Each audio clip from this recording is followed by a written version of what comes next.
হ্যাঁ, প্রথমটার নাম কি? প্রথমটার নাম হচ্ছে শারমিন, তারপরটা? দ্বিতীয়টা বুলবুলি, হ্যাঁ তৃতীয়টা সুরাই আক্তার, হ্যাঁ হ্যাঁ। আর চার নম্বরটা তো খাদিজা। ফেসবুকেরটা? এইটা চার নম্বরটা খাদিজা, 5 নাম্বারটা তো চলে গেছি। ওইটা হবে 4 নাম্বার, এটা হবে 5 নাম্বার। ওই তো খাদিজা তো 5 নাম্বার। হ্যাঁ, এটা 5 নাম্বার। আর হবে না, আর এইটা শেষ, এটা শুরু, এটা শেষ। ফেসবুকেরটার নাম কি? ফেসবুকটার নাম হচ্ছে অদ্রিতা চৌধুরী।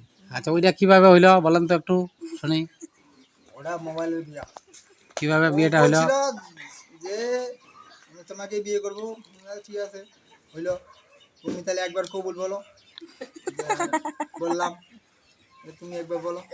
বললাম এই পর্যন্ত হলো, এই পর্যন্ত হলো 5টা। এই ভিডিওটা তো ছাড়া দিবেন না, ভালো রোমান্টিক করে যে কথাটা কইবো, হাসি হাসি। রোমান্টিক আবার 5টা বউ। হ্যাঁ, রোমান্টিক ভালো কথা না বলতে রোমান্টিক তো সব হাসিবে কল না ভরে যেটা ফেসবুকে ভাইরাল, 5টা বউয়ের ভাইরাল। হ্যাঁ, এটা তো ছাড়া দিন। আপনার সকাল দোয়া খাদিজা সহ 5টা বউ হয়। এখন দোয়া করবেন যেন খাদিজা যেন থাকে আমার পাশে, আর যেন না পালায়। এই তো ভালো করে কইব না ইলা কয়েক সারা জীবন। হ্যাঁ, আমার জন্য দোয়া করবেন, আমি যেন এই বউকে নিয়ে খাইতে পারি নাকি? আমি যেন এই বউকে নিয়ে খাইতে পারি। আচ্ছা এবং আচ্ছা। আমার জন্য আশীর্বাদ করবেন, দোয়া করবেন যেন হ্যাঁ, এই বউ যেন থাকে সারা জীবন। আচ্ছা আচ্ছা, ভালো। মরার আগ পর্যন্ত, মরার পরেও যেন থাকে। আচ্ছা আচ্ছা, এইভাবে আমি আমার কথা মোহাম্মদ ফিরোজ ইসলাম এখানে শেষ করি। আচ্ছা ঠিক।